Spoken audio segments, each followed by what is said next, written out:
Et bienvenue dans cette nouvelle vidéo sur les ondes mécaniques. Une onde est la propagation d'une perturbation sans déplacement de matière. Donc regardons un exemple de déplacement d'une déformation le long d'une corde. Voilà, on va appliquer une déformation au départ de la corde, donc on fait monter la corde et on voit que la perturbation se déplace le long de la corde. Alors pourquoi dit-on c'est sans déplacement de matière? Parce que regardez, les éléments ne vont pas se déplacer. Un point bleu, si vous le repérez, là on va le faire au ralenti, prenons ce point bleu, il monte, il redescend, il va retourner à sa place. Donc il n'y a pas de déplacement de matière.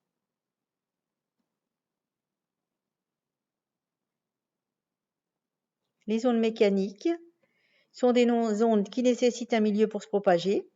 On peut en citer 3 exemples, les ondes sonores, les ondes sismiques et la houle. On va étudier un petit peu ces ondes pour voir un peu comment ça se passe. Une onde peut être périodique ou non. On verra un petit peu leurs caractéristiques. Donc périodique, vous connaissez déjà ce terme-là. C'est lorsqu'il y a un motif qui se répète perpétuellement. Et non périodique, vous voyez la deuxième onde ici, elle n'a pas de motif particulier. Ensuite, on a différents types d'ondes. On a les ondes transversales, les ondes longitudinales. Donc, on va regarder ça ici. Pour une onde transversale, la perturbation et la propagation ont des directions perpendiculaires. Donc, c'est le cas là de ce qui se passe sur la corde. Ici, vous voyez bien que la perturbation, c'était quelque chose qu'on faisait vers le haut et l'onde se déplace vers la droite, donc perpendiculairement. Lorsqu'on a une onde longitudinale, là, la perturbation et la propagation ont le même sens. C'est le cas des ondes sismiques P et des ondes sonores. Et aussi, vous voyez ici l'exemple du ressort. Donc, vous avez vu, et je peux éventuellement vous le remettre, là, ici, voilà, qu'ici, au niveau du ressort, on va avoir la perturbation qui sera horizontale et qui se déplace aussi horizontalement. Voilà. Alors, on va regarder plus précisément au niveau du son. Là, on voit au niveau du son qu'on a des compressions-dilatations horizontales et ça va se déplacer aussi dans le même sens. Donc, le son, c'est aussi quelque chose qui se déplace dans toutes les directions, alors que la corde, ça n'avait qu'une direction et certaines ondes sont sur 2 directions. Alors, regardons pour un séisme, bon, pour les ondes sismiques. Vous les connaissez peut-être parce que vous les avez peut-être vues en SVT. Il y a les ondes primaires, les ondes secondaires, les ondes de Love et les ondes de Rayleigh.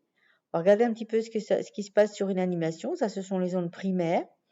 Là, celles-ci, vous voyez qu'elles sont longitudinales. On va revoir sur un exemple.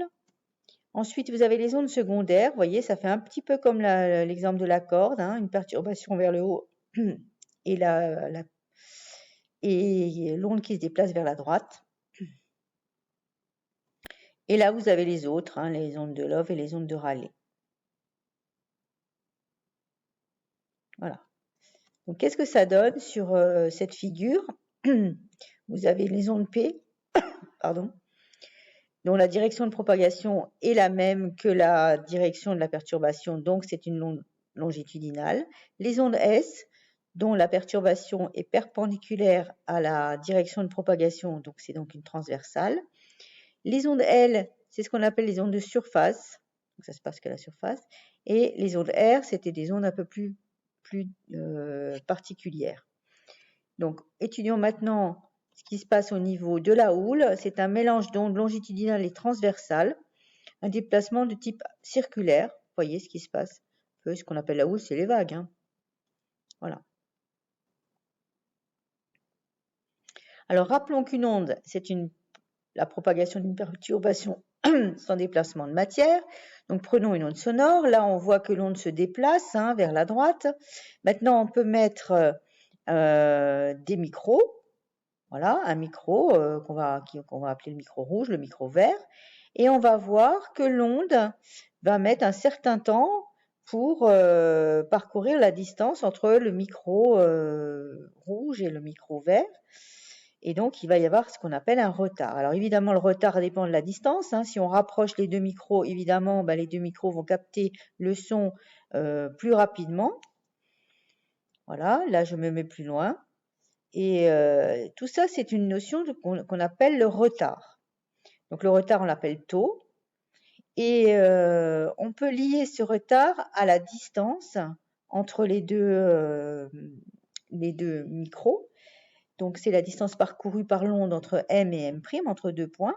Et on peut à ce moment-là définir la vitesse de l'onde. C'est la distance parcourue divisée par le temps, qu'on a appelé retard, mais c'est le temps taux, hein, ou delta t, l'intervalle de temps, m' sur delta t. Ça, c'est la vitesse de l'onde. On appelle aussi la célérité d'une onde.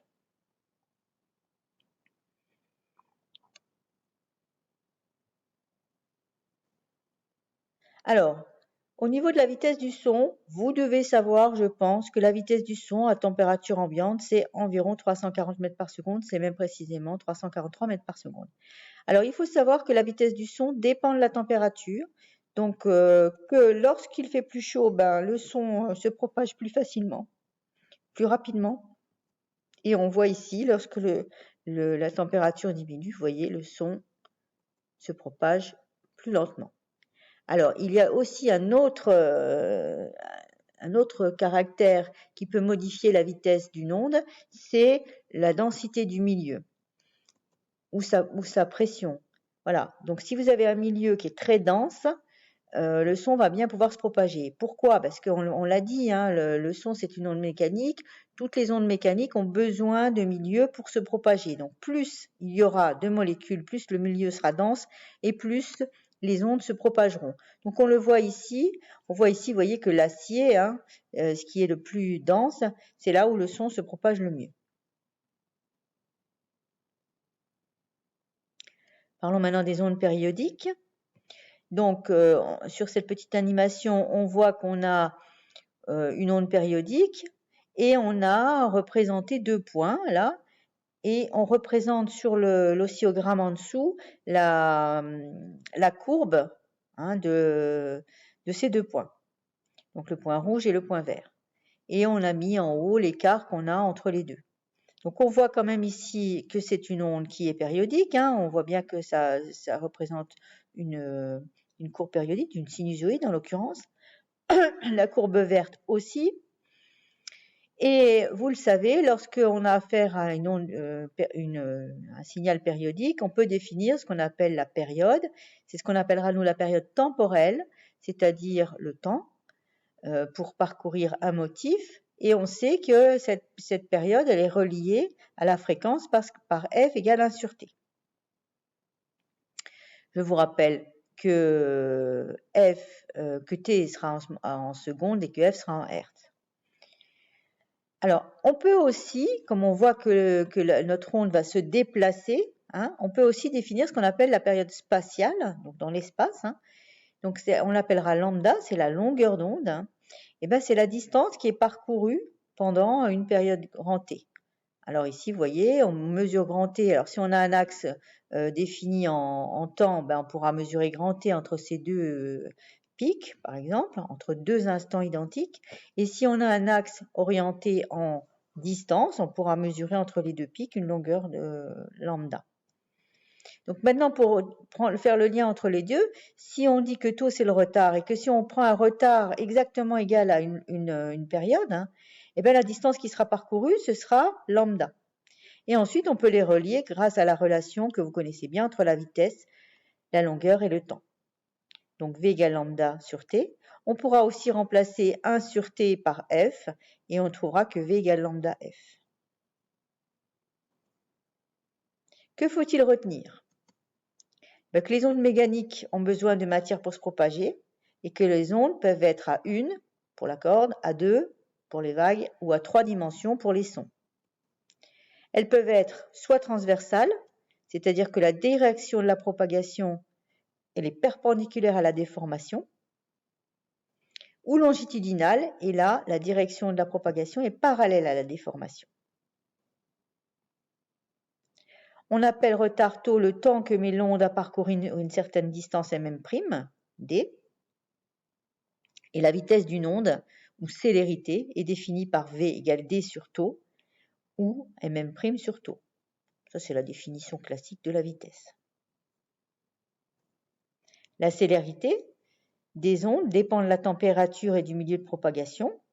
Alors, à titre indicatif, on retiendra qu'à 20 degrés, dans l'air, le son se propage à environ 340 mètres par seconde.